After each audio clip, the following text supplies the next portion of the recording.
we're going na, ha? Denise, kidnapin ko muna yung mami mo, ha?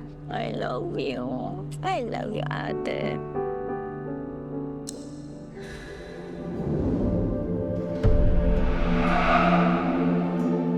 Tanong ko lang po kung relative po ba kayo ni Denise?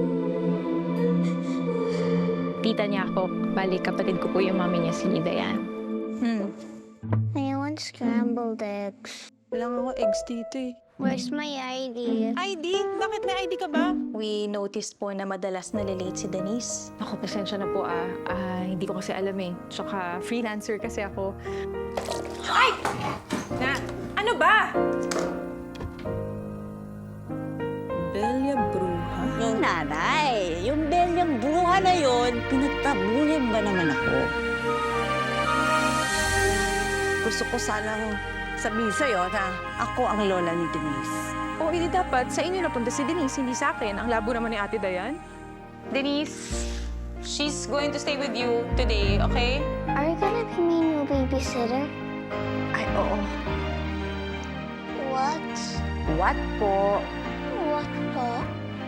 Alam mo, pwede naman akong tumulong eh. Parang kagaya nung dati, nung nandito pa si Dayan. Wala.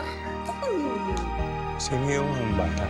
Tsaka ko na lang ipapaliwanag sa iyo tungkol sa mga bagay na ganyan, ha? May sarili lang pamilya si Carl. Eh, kunwari sana, huwag na natin siyang gambalain.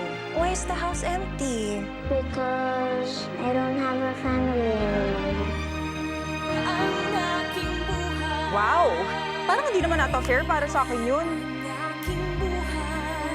Oh, doon ka lang pala natulog. Eh, bakit di mo na ko man lang mag-text o tumawag doon sa bata kung humihinga pa ba siya?